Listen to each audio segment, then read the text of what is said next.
we're going to put the story somewhere in the West. So, of course, Vegas. I mean, what is more iconic when you think of crazy things that you could do in the West? I think that was really the inspiration for the story, in a lot of ways, was looking back at the history of Vegas. We really think of it as a side story. In a lot of ways, we're revisiting stuff from the original 2 games, but it stands on its own. The first thing our creative lead and our project director did was they sat down and they sort of examined what sort of themes they wanted to explore in New Vegas. Every Fallout game pretty much starts with war. War never changes. And the idea behind that is really that humanity has this unending appetite for killing each other.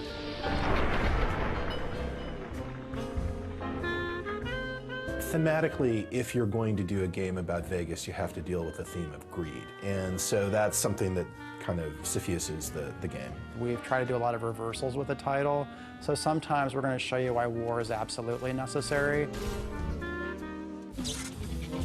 Fallout New Vegas is a post-apocalyptic role-playing game. It's set a couple of hundred years after a cataclysmic nuclear war between the US and China, and it takes place at a time when the city of New Vegas is actually being rebuilt. What ties the story in is the themes of Fallout. It's always centered around water. Where are people getting water? And in case, you know, there's a big area right around Vegas that has a lot to do with water. Hoover Dam plays a massive role in the game.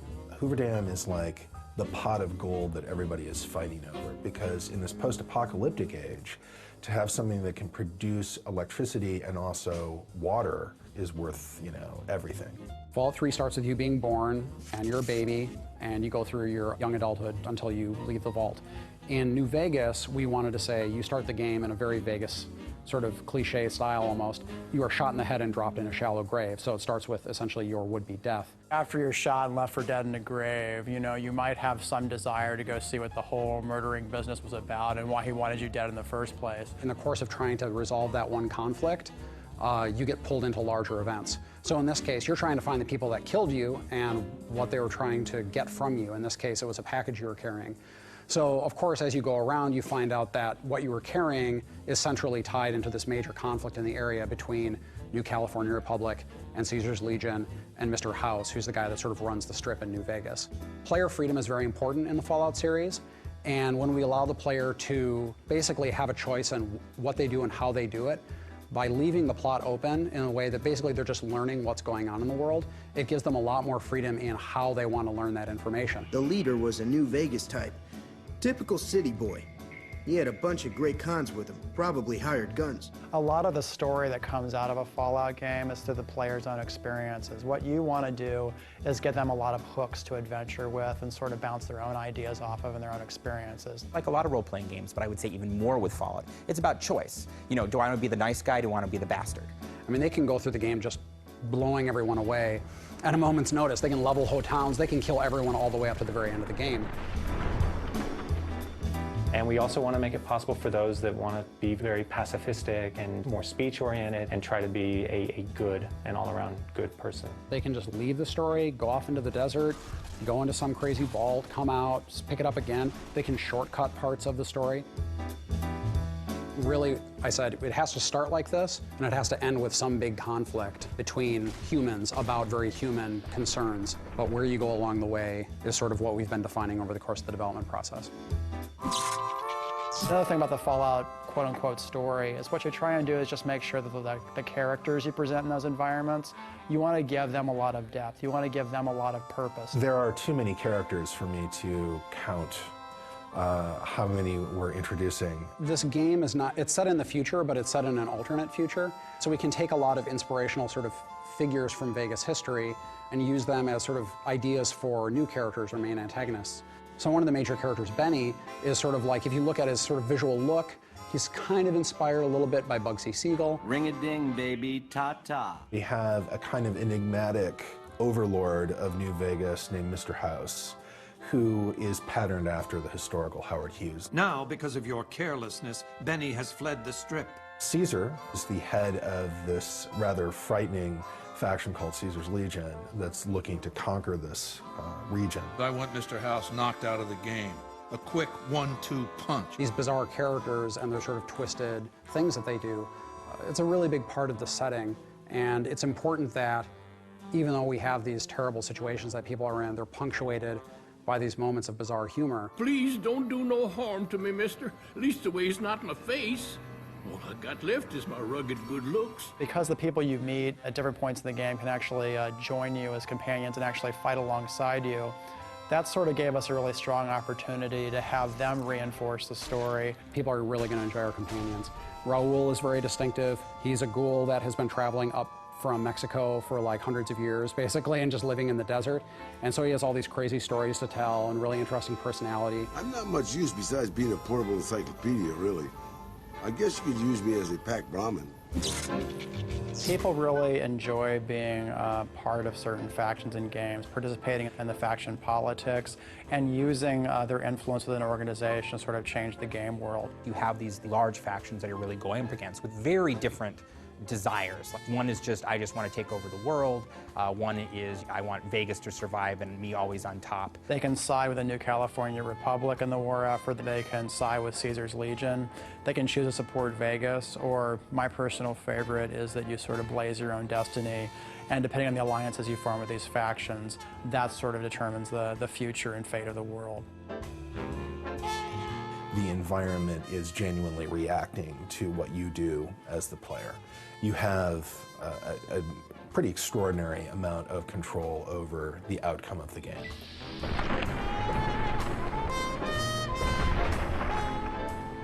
The one thing about Fallout's always done is really kind of had fun people acting in it. And with Fallout 3, it really continued. And so we want to make sure we're still doing that.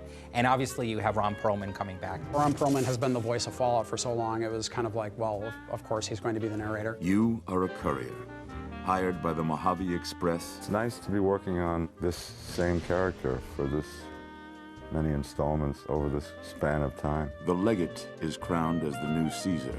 We really took it character to character and just looked for who would really be the best voice for the role. The man who tried to murder you, who's voiced by Matthew Perry in the game. This guy is the leader of a gang called the Chairmen. I play Benny, who is a very driven, kind of rat pack type guy. Baby, you can't just leave me tied up.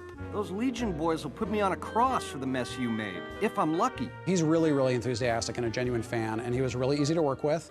You know, he seemed to really get the idea behind the character. Any questions you got, I'll answer. Fallout is just bigger and smarter than any game I've played before. There's like just amazing amounts of things to do, and I like the idea that you can, you know, sort of pick what you're going to say to somebody and go on all these quests, and it's just this gigantic world that seems sort of endless. Like I said, baby, all Benny needs is a stealth boy and a bobby pin. I also, you know, have gone on dates and stuff too. Like I'm not just a moron who just plays video games. I just want to get that in there. You'd do that for me, baby? Don't tease me if you don't mean it. The DJ of Radio New Vegas is Mr. New Vegas, and it's voiced by Wayne Newton. Howdy, folks, it's Mr. New Vegas, and I have a good feeling about all of you listening. He's always really upbeat. He always is very pro-Vegas, and always has something good to say about what's going on. Moving on here, this will be line 2. Well, you know what that means, folks. Time for some news. Of all the things that I have done in my career, and I've done one or two, this has been the one thing that I have looked forward to, because it was so out of the realm of what I have done in my career. This is Mr. New Vegas wishing you ladylike luck tonight. I didn't have anything to do with being called Mr. Las Vegas. It was just the fact that I worked here so much and I wouldn't leave, that somewhere, somehow, one of the writers said, well, this has got to be Mr. Las Vegas. Want it again? Yeah, that was great, but just one more time for the safety.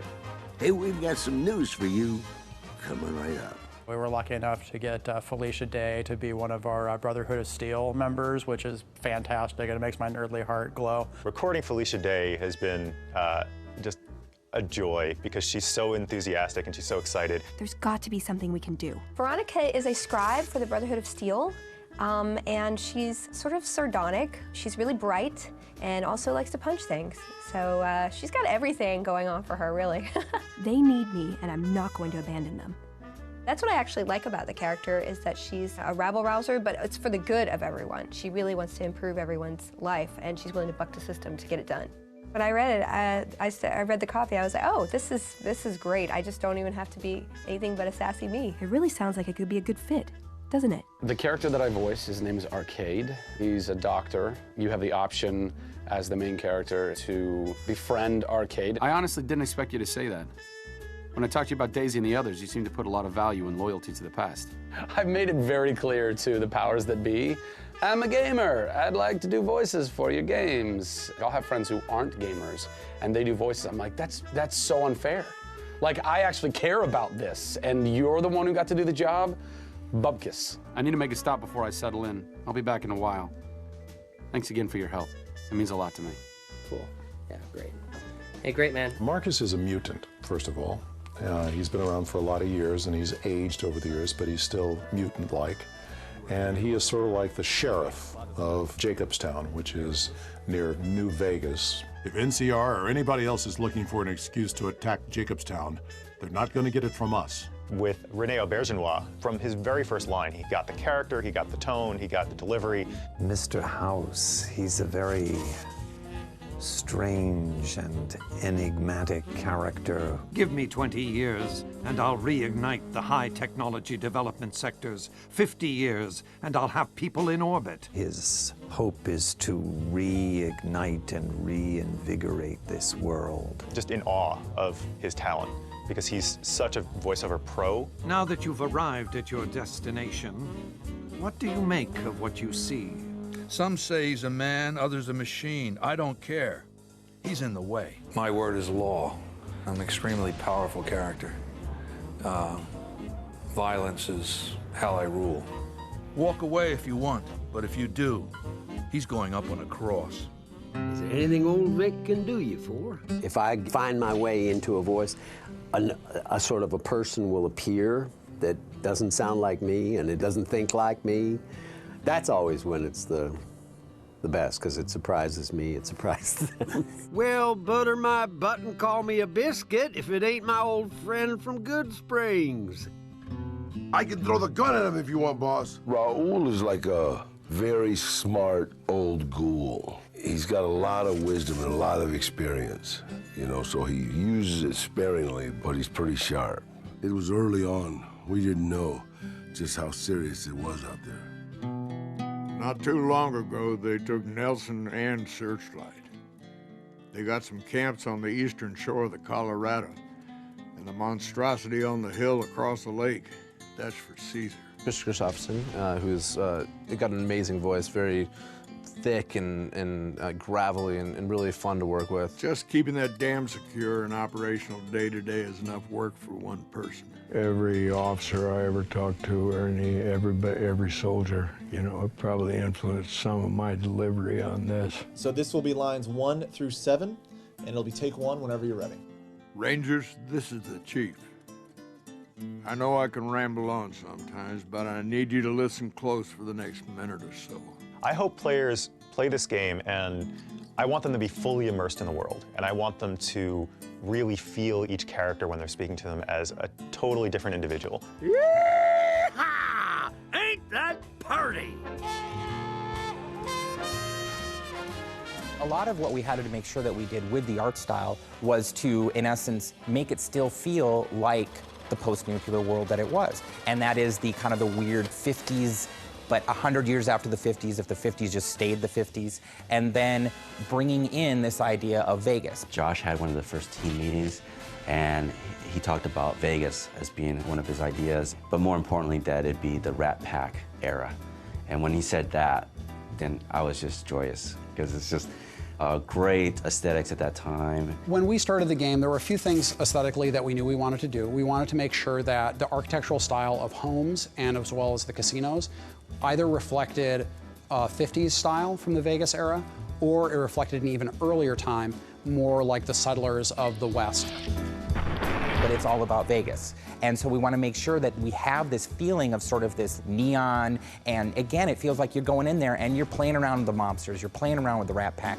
So much of Fallout is bleak. Everything's been blown up in Fallout for the most part, but the Las Vegas Strip is unique in that no nuclear weapons hit it. So when you go in, you're immediately struck that this is really one of the last places that still feels like old civilization. Our team, I think, got up to, including animators and myself, we're about 22. We have a lot of great people here, character artists, we have concept artists, world builders, prop artists, and they all have different backgrounds. We have folks like Brian Menzie, who's got a long history with the franchise, but then we have folks like myself who are new. So I think the combination of the different experiences really brought the quality bar up. It takes a lot of work and a lot of people. Usually what we try to start off with is just a general idea of what are the main things we're looking to see in different parts of the world. There's tons of images out there, so a lot of it was just looking at the strip in the early 50s and early 60s just to see what was different about it then. Joe Sanabria had a pretty good lock on the style of Vegas itself and the casinos. I wanted to sort of immerse myself more in especially the desert sort of style. I took a motorcycle trip through the desert, basically going all around the outskirts of Vegas. Traveling by motorcycle, you get a lot more opportunity to sort of see the area around you. This is just a different feeling from driving in a car, I think. And I just went all around there and I took pictures. I sort of paid attention to the type of flora that was really distinctive. Obviously, you have Joshua trees and then certain types of cacti or wildflowers and things like that. It was basically just a nice inspiration for, you know, just the kind of feeling of being out there. I try to take a lot of opportunities to see what Vegas looked like from different positions. You know, what does it look like when you're coming up from I-15, or what does it look like when you're way up in the mountains west of the valley? It was a nice way to see the environment and get a feel for what it was like. We wanted to make sure that this environment felt like a Fallout setting, but we also wanted to make sure that it was a distinct shift from the Capital Wasteland. You know, this is very, very far away from the DC area, and it's such an important part of the game, that feeling of exploration and looking around. We wanted to make sure that there was a distinct shift. One of the biggest differences is the lighting in the Southwest. Artists come from all over the world to try and paint and photograph in this kind of light that we have down here. So that's the biggest difference right off the bat. It doesn't need to be sort of the more kind of blues and grays of DC. This is more the warm colors of the Southwest. You kind of blend all those things together within a blue sky instead of a gray sky, and you get a very different sense of the world. The scope of this game is massive. You have basically a city in the middle of this area, and then the territory stretches all around the city and does stretch out all the way to Boulder City and to the dam. When doing Vegas, we didn't want to neglect any of the surrounding areas around Vegas. We wanted to make sure that we had Fremont Street realized, and we have a location called Freeside in the game before they even hit Vegas. And I think once they get a taste of that, they're going to be suitably intrigued to go, okay, well, if that's Freeside, hell, I wonder what Vegas is going to be like. The Vegas that we were representing was really classic Vegas. This is something that dovetails nicely with the general aesthetic of the Fallout series as a whole. Everything to do with the Strip is a big artistic playground. One of the strengths we saw about being able to use Vegas as a location is because all those casinos have their own individual themes. It's like a big amusement park the size of a city. And not only do designers have a lot of fun doing quests for those areas, but artists have a fantastic time going, you know what? We can just play around with this location because that's what Vegas is all about. I was working on the designs for the individual buildings, the keystone ones, the ones that the families or factions are associated with. So Lucky 38 was the first one because it's the most prominent one. From there, I went to the Ultralux and then Tops. Each of those casinos had its own style that we defined for it. Its own color palette, its own particular slice of Googie style or Art Deco in some cases. I think we really knew that we kind of hit the look and the feeling of Vegas when we started putting the signs in. So, and I don't know why that was one of the key things, because you can have a big hotel, but it kind of doesn't feel like Vegas unless you have those giant signs. When you go into these places, they still look like things that have been rebuilt. This is still a world where people have to deal with certain material realities, and they're in the middle of the desert, pretty far away from anything else. So there's a lot of stuff that looks like it has been repaired, been remade, but it's not brand new. But then also you can see off to the sides in certain patches of the Strip, you'll see just whole casinos that are just hulking ruins that are sort of blocked off. You know, that's to show again, like, you know, this place has been screwed up for about 200 years. We also wanted to make sure there's a certain energy about the Strip too. So when you get past the Great Wall that surrounds Vegas and you actually get inside the city, you feel that same sort of energy that you feel from Las Vegas in real life. It's almost not just the art, it's sort of really focusing on sort of that feeling and making sure that it feels like a 24-hour city like it does in real life. When I take pictures or give reference and then say, I kind of want to like it like this, I'm kind of going to want to like this, it's very nice to see the artist come back with something that's even better than what I had imagined in the first place. I think people are really going to dig how different it is from the Capital Wasteland and how we sort of captured the feeling of the Mojave.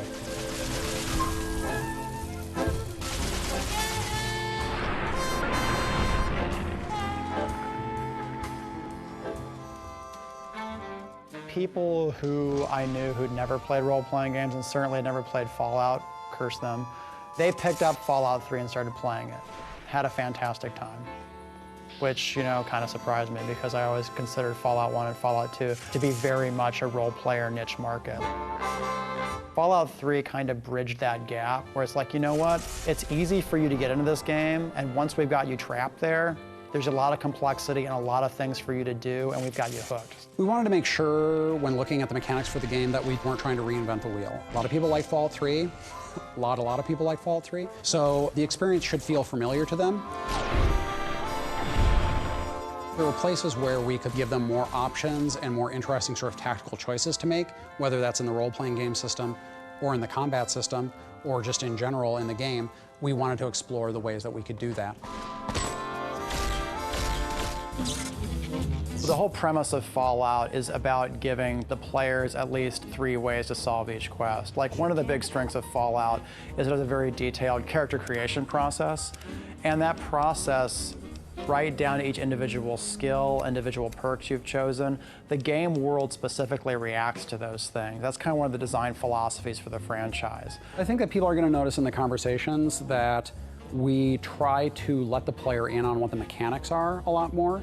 When skills are being called on or when reputation is being called on, instead of hiding things from the player when they don't qualify to do something, we always show the player to let them know that there's something there. By highlighting those things, the player knows, like, oh, okay, so if I read the skill magazine or if I come back in another level or if I take this chem, maybe I can make this check. There's a lot of angles to this caper, complexities aplenty. When it comes to our faction mechanics, we're a lot more transparent about when that is triggering something. So when you go to a location and someone says, hey man, you can't come in here, it'll say like NCR reputation. You know, it's like, we don't know who you are, or you've killed our officers in the past, like we're not gonna let you into this place. Those sort of mechanics, I think, are gonna be a lot more transparent than they've been in really any Fallout game. When it comes to going through combat and just having a lot of fun with combat in Fallout New Vegas, we wanted to take what was in Fallout 3 and really expand upon it. And so we've kind of done a lot of tweaks and changes and things like that to really kind of expand the fun of sort of this blend between almost like a turn-based game, which you can do through VATS, or, you know, just being straight FPS. If the person wants to play the game just purely as a shooter, I do think that they will find it in some ways easier. They will find the responsiveness a lot easier to deal with. We've basically overhauled the way combat works and how damage is calculated and how targeting works. It may appear subtle at first, but I think people will appreciate how much more responsive and natural it will feel to those that actually prefer action games. The cinematic kill cam that you get when using the VATS in Fallout 3, for example, which a number of people like, you know, watching the critical hit. With New Vegas, you can actually still get those cinematic kill cams outside of VATS if you're doing really special moves with your weapons. VATS is an amazing system that allows you to kind of play this immersive first person, getting shot missiles and bullets and laser beams coming at you from every angle in real time, and you can immediately go to this system, VATS, and you feel like you're in control and you can play the RPG. It's just a great kind of melding of how people play games now versus sort of you know, hinting back to how we used to play. Even a really skilled player, they still have to play the role-playing game's statistical system. So they have to advance their character, get more hit points, get better equipment, and then they can tackle those challenges. If they try to take a low-level character with low-level equipment into a high-level area occupied by death claws or Nightkin super mutants, they're gonna die. Like, it's really, really hard and challenging. When a person comes up to a conflict, we want them to go through a thought process. It doesn't have to be a long or exhaustive one, but when they say like, do I really want to go in there? Like, you know, they look at their stuff and they're like, okay, I'm gonna go for it. We also wanted to make sure that the mod system for our weapons was very easy to access and use. We went through a number of things where we thought, well, you gotta go to a workbench and you gotta do this and you have to have this skill. But when we came down to it, it's like, well, if you buy these things, you wanna put them on your weapon right away and use them. So when you go into your inventory, you just look at the weapon, you press a button, it shows you the mods for that weapon, you attach them and you back out. So it's a very easy to use system, and it's mostly about just the player deciding, do I wanna spend the money on this mod and do I think it'll be useful? What we try to do in New Vegas is give each of the melee weapons that you have in the game their own particular special move depending on what your melee skill is. The golf club, for example, has its own special ability called 4, where you can just sort of tee off and then do a massive knockback attack on an opponent if you have a high enough melee skill. They're incredibly easy moves to pull off with the controls. They're just a little option that pops up, and then once you fire them off, they cost a little bit more action points than a normal attack, but the results are definitely worth it. We want them to come in and go like, wow, this feels familiar, but sharper and nicer, and it feels like I have more options, because we don't want people to fall into a sense of boredom like, I've already seen this before. So they get into it, it's easy to get into, and then they go, oh, I have weapon mods I can put on these things. Oh, I have these skill magazines I can use to boost things. Oh, I have this thing I can use now. So by doing that, the player, can ease into it, but then they have a lot of flexibility to sort of learn new things over the course of the game.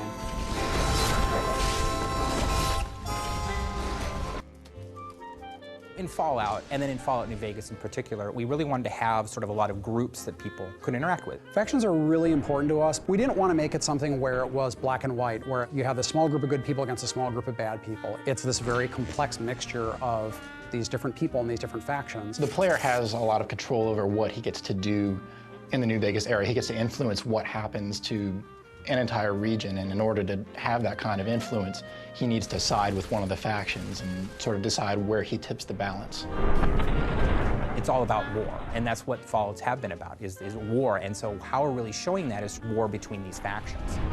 We want the player to sort of have that hesitation when they're like, where do I really stand with these organizations? Like, is it really the right thing to back X, Y, or Z? And even if I go off on my own, what does that mean for everyone who's living in the world of New Vegas? We have 3 primary factions, one of which is the New California Republic. Which is this big, sprawling government that's gotten too big for its own good. It's so big, it can't control its own territories, it can't police its own laws, it certainly can't protect its own citizens. We felt it was really important to include the New California Republic because that was a faction that was developed in some of the earlier titles. NCR is established after the events of Fallout 1 and has a major presence in Fallout 2. And in Fallout 3, they're like a early 20th century United States frontier government. They're pushing eastward, trying to soak up as many resources as they can, annex as much territory as possible. It's basically a nascent nation state. It is doing its best to resurrect this idea of representative government. It's also, at the same time, a corrupt bureaucracy. On the other hand, approaching from the east, looking to lock horns of the New California Republic, is this huge army of slavers called Caesar's Legion. Which is this terrifying war band of slaves that has come from out of the Grand Canyon area that is just conquering everything in its path. I just like this idea that we've been able to kind of take this Road Warrior-esque feeling and make it Roman. These guys have this armor that is built out of football pads and catcher's gear and stuff like that, but it kind of looks like Roman lorica segmentata, which is the traditional armor of the Roman legions. And the guy who runs it, Caesar, he's just in it for, I want to rule the world. And Caesar is hardcore about using certain aspects of the Roman Empire as a model. I think it's a really cool organization just visually to deal with, and then also once you get into the nuances of their culture, it's a kind of interesting thing. NCR and Caesar's Legion are sort of stalemated at the Colorado River and at Hoover Dam. Hoover Dam is one of our signature locations in the game, and to be honest, it's what everyone is fighting over. It's still able to provide power for part of the region, which is its big draw. NCR controls the dam, but Caesar is right across from it. And everyone thinks that they're just gearing up for a big assault. Time is fast approaching when my legion will assault the great dam and invade the west. NCR troops are coming into the area. Caesar's legion is being reinforced from the east, and everyone's just wondering, like, well, when is somebody going to do something? And of course, that's where you come in, is because you kind of help determine when this showdown happens. Of course, Mr. House is playing into it as well, because Mr. House doesn't want NCR to win, ultimately, because he doesn't want them to take control of the Strip. But that's not going to happen, because you're going to work for me. The general idea is that we have the three major factions, Mr. House, NCR, and Caesar's Legion, but then there are all these sub-factions like the Great Khans, the Powder Gangs, the Kings, the Boomers, the Followers of the Apocalypse, and the player can go to those groups and try to shift alliances. There are literally 125,000 factions in Fallout New Vegas. We're probably gonna have to cut some of them. There's the NCR, there's Caesar's Legion, there's the PTA, Mickey Mouse Club, Alcoholics Anonymous is in there right now. Each of the factions has their own style about them. Like the Rangers have a very distinctive style in terms of the dusters, and the Chairmen, the gang that runs the tops, you know, they have a very Rat Pack kind of feel about how they dress. We've actually leveraged that in the game mechanics too, in terms of if you actually wear those outfits in the game, people will recognize you as members of those factions and either fortunately or unfortunately react accordingly. One feature we've added for Fallout New Vegas is the concept of being able to disguise yourself as a member of a faction, even if you're working against them, so you can put on like a military uniform and sneak into a military base. We wanted to make the player feel like the factions were well-grounded, they had very believable motivations. We want the player to experience those factions. We want them to know what politics are at stake and what ideologies these organizations represent. So when they choose what factions they want to work with, it's based on something more than just a gut, they're good, they're evil reaction. So if you support Caesar, or if you support NCR, or if you help the Great Khans or the Kings, it's going to make a big difference. You can decide, you know what, I don't think any of you are really particularly well suited to be running this place, so I'm gonna fix that. That's where you essentially are either the active champion of Vegas, or you basically just said, it's anarchy now.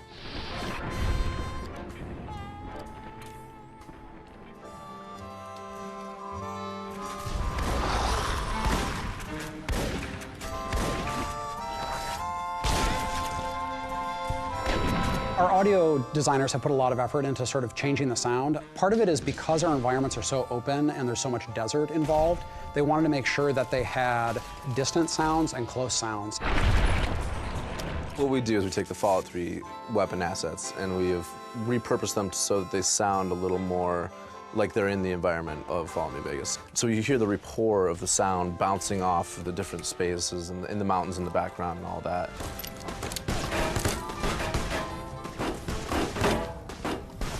They did a lot of desert sound recording, and it really makes the gunfights and stuff especially feel very different. I went out to Azo Borrego Desert National Park a couple months back, and we're just out there. It's dead silent. There's no one around for 30, 40 miles at the very least. We're out there digging through the rocks and causing rock slides down there. They've also put a lot of effort into shaping the sounds of the desert, and it can be very unnerving walking around because you hear these like little crinkles and rock shifting and things like that. Really, they want to make sure that there's a very strong reactive element to where you travel, especially with the music too.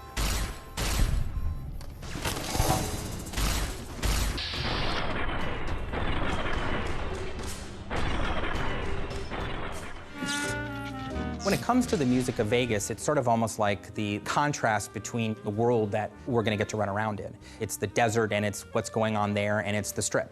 And those are two big things that we almost had to think very differently about. Well, we're working with Enon Zur again, and Enon was really excited about the sort of shift in locations. I feel that going on this game was sort of like a coming back experience, but also a whole new one. He's been working with Scott Lawler on a bunch of actually kind of experimental sounds to go into our music.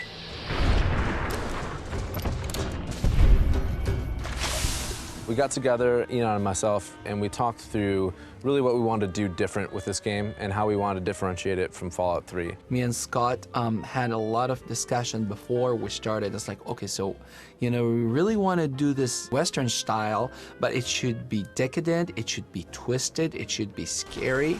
I think that the choices went more and more toward string quartet.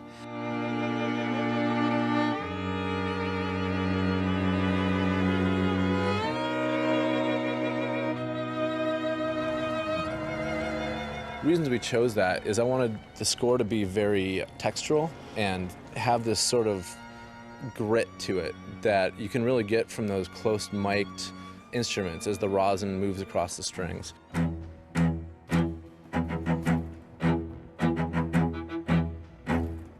When the player's moving around, they don't feel that the music is just playing without purpose. It always sort of evolves with the action and devolves with the action as well. Took a lot of brainstorming, not only the way the music needs to sound, but also the way the music is going to be construct and deconstruct in a way that it will follow the player, but then in a new way. When there's no one around, it's still there and it's got this very low, ominous tone. Enemies enter the area, layers sort of build upon the piece, and as you get into battle, it sort of builds further.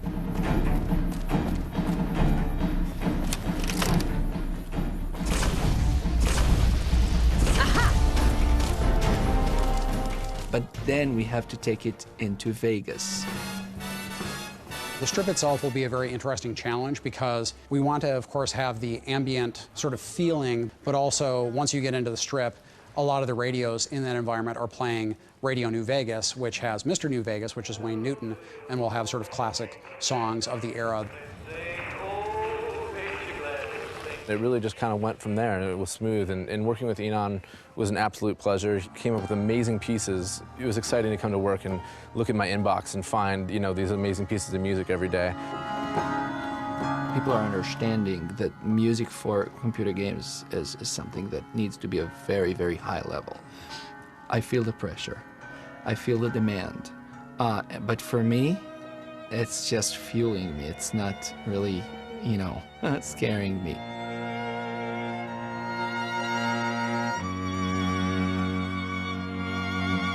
We've been very fortunate to have the best actors in the world, some of the best musicians in the world coming in, best composers in the world, and the best sound designers. And all these things have come together to really create a soundscape that I'm very proud of. It achieves the goals that we really set out for this project.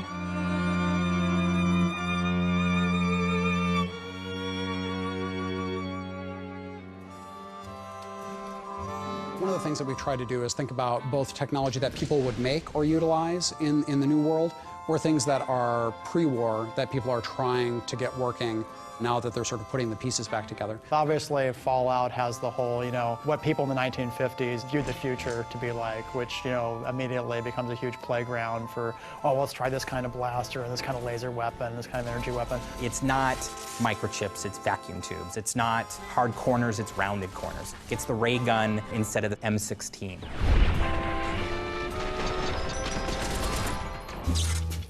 So one of the first things the player's going to encounter in the opening area of Good Springs, he was actually helped out of his early grave by one of the new robots we have in the game, which are called Securitrons. They themselves are sort of this curious blend of sort of sci-fi, you know, crazy technology, yet they have the Fallout twist to them. This huge, hulking monstrosity, the track wheel that spins around as it's going across the landscape. Instead of a head, they have a little computer monitor that's sort of right on their chest. And based on the personality that Mr. House wants them to portray, because Mr. House invented them, they'll switch the sort of cartoon image. So it might be an image of a cowboy, Victor, and Victor's the guy who rescues you at the beginning of the game. Howdy, partner. Might I say you're looking fit as a fiddle? When you see that on the video screen, it kind of like disarms you for a second. You're like you're having a friendly conversation with this very large robot that could potentially level an entire city block. And the contrast there is, you know, I think one of the fun things that just makes Fallout Fallout. Some of our companions are pretty heavily tech-based, and the nice thing about them too is that you get a chance to modify their technology over the course of the game. And I'm not talking about just repairs and upgrades. For example, Eddie, the sort of floating eyebot that you encounter early on in Prim, he has a lot more depth than it may seem from his initial beep-boop conversation that you have with him. I think it's really important that you have a Pip-Boy, not just for the interface reasons, but it's very Fallout-y. You start with a Pip-Boy and you start with a vault suit, but they're given to you by the doctor who stitches you back up. And he says, I'm an old man, I'm settled here, I don't need this anymore, but if you're going out there looking for the guys that did this to you, you're gonna need something like this. There was a lot of guns, and there was a lot of fun guns in the first game, but we've added so many more. And some of those definitely range from the crazy 50s sci-fi feel to the more contemporary, you understand why that gun is cool because it's a grenade machine gun. And you understand the machine gun that shoots grenades is probably pretty awesome. We have a little 9mm submachine gun. It looks like a World War II grease gun, like sort of compacted, and that's a really cool, distinctive little weapon. The Ranger Sequoia, which is this massive ornamented revolver that only elite Rangers have. It fires like rifle rounds. It's very powerful. We wanted to make sure that energy weapons had a very distinct feeling from guns. We wanted there to be something mechanically different about them so that the player had a different type of experience while using them. So we introduced this thing called the Recharger Rifle. And the Recharger Rifle, you don't have to carry ammo for. It recharges it automatically. But it doesn't do it as fast as you can shoot it. You have to kind of pace out how you fire it. Also, we leaned more towards Western-themed weapons, so we have more revolvers, single-action revolvers like a .357. We also have lever-action rifles and shotguns, which are pretty entertaining to use. Fallout New Vegas really lets you kind of pick a specialty when it comes to a weapon and play it all the way through. And still get, of course, the great thing with eyeballs exploding out of people's heads and all that kind of stuff. Maybe there's something wrong with me, but I enjoyed it every single time. One of the big centerpieces is Helios 1. We have this company in the Fallout universe that's been around for a long time called Poseidon Energy. And a lot of their projects are seemingly benevolent or seemingly just sort of general energy projects, but they often have a sinister application. When you go into it, what you can eventually learn is it's actually powering these terrible lasers called the Archimedes laser system. And eventually you can get like this little ray gun called Euclid's C Finder. And all it's doing is it's finding the C point on a triangle so it can shoot an orbital laser down at whatever you shoot at. This ridiculous little teeny ray gun that you go around and go, and then just it blasts this huge area. It's not an understatement to say that the Strip is Vegas. Vegas, Vegas, Vegas, Vegas, Vegas. Where do you go to find what's here? It's maybe the only place of its kind in the world. When you get to Las Vegas Boulevard and you look down the street, you have to say, I'm in Vegas. And so that's very, very important for us. Getting that look right was very important for us. I think the Strip is going to be the thing for me. It's where we put the most amount of work in terms of design. The scope and scale of the Strip is just something new. I mean, it's huge. We want to make it big and huge and giant casinos and giant neon signs and tons of people milling about and make it feel like I'm actually on the Strip in real Las Vegas. What we wanted to do was make sure that we captured a lot of the elements of Vegas that people today in the real world are excited about and appreciate, but at the same time make sure it had that 1950s sci-fi sensibility about it. You know, that idea of recreating the spirit of classic Vegas, because that's also more of a Fallout style. One of the things that kind of excited a lot of the artists and designers here was the ability to sort of take an amusement park city and then just play around with all the visual themes and the energy that Vegas has. Our lead artist, Joe Sanabria, went through and started making just silhouettes of the shapes of the casinos. We blocked out a chunk of land and started just placing individual buildings to get a feel for how big things should be. And those are profiles that we could look at from a distance in the wasteland, and because we wanted to make sure that when you saw these things from a distance, you're like, that's the Strip. There's nothing else that's like it when you look across the desert. While I was working on those, the artists were making proxies of those buildings, very low-res versions of them, just so that we could get an idea of how they would fit in the map. And then once we got onto the Strip itself, we started building them up, building the details, the lights on them, looking at it during the day and at night, and then populating it to see what it looked like as a living and breathing environment. And that's when the artists themselves pretty much take ownership of it, and it goes from my hands to theirs, and then that's when they start to do all the cool things we see in the game. When you arrive at the Strip, it's definitely a wow moment. When you go through the gates of the Strip, you find yourself in a location that you really haven't seen anything of its like in the Fallout universe before. We knew we wanted the player to get that feeling that you get when you go to the real Las Vegas Strip, which is, you set foot at one end of the Strip and you look down and you see like all the neon lights. It's about kind of bringing that feeling back of those big signs that say, Dean Martin and Sinatra, playing and things like that. We're going to examine all the different vices in human nature, spread those amongst the casinos on the Strip. What are the main themes of Las Vegas when you go there? And things that always come up are, luck, sleaze, luxury, organized crime. Each casino has its own theme and its own feel, and as soon as the player goes into it, they get it. You have the Tops, which is run by a tribe called the Chairmen, and they really harken back to the Rat Pack. Everything about it is very Rat Pack oriented. Benny is very Rat Pack oriented, and so it has this whole theme goes throughout it. Then you also have Gomorrah, which is run by the Emeritus, who are basically like the mob past of Vegas. The whole point of the casino is sort of a sex sells kind of idea. As soon as you step into the door, there are flames going up on either side of you. There's the demonic statues off in the corner. Women dancing in cages and prostitutes literally walking around and soliciting you while you're trying to gamble. It's also, of course, one of the most profitable casinos on the Strip, because you have a lot of servicemen from the New California Republic Army who are going to the Strip on leave. This place smells like booze and sex. That's why I always come back.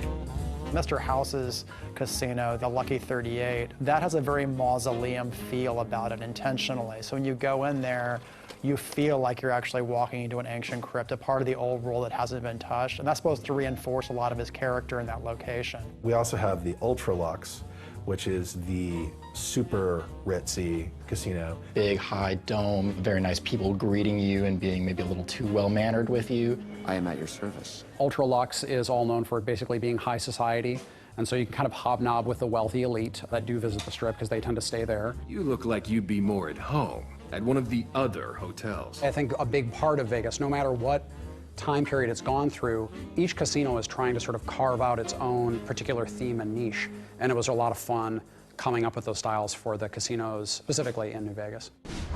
You also see a lot of debauchery on the Strip, of course. You see a lot of drunken soldiers who are kind of stumbling around from casino to casino. Walking around in drunken stupors and puking on the sidewalks and dancing naked in fountains and that sort of thing.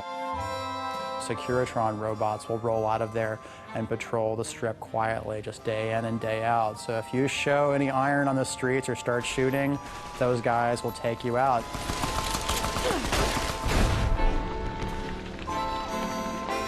I think players can probably spend as much time as they want on the Strip. We have a whole series of casino games. You can gamble on the Strip. That's the most basic thing, the reason why most of the people are there. There's an extensive series of quest lines that go on within the city, as one might expect. Players should have plenty to do.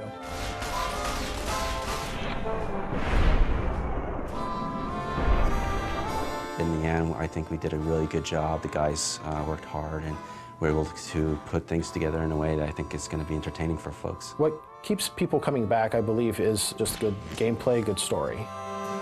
Maybe for some people, it's the amount of blood and violence that we have in the game, I don't know. Taking a previous past and create a total new reality derived from this past. I think people are just really, it turns them on. If you enjoyed Fallout 3, when you get into New Vegas, you're going to get a lot of shocks, you're going to get a lot of surprises, a lot of reversals, and you're going to get another classic Fallout experience.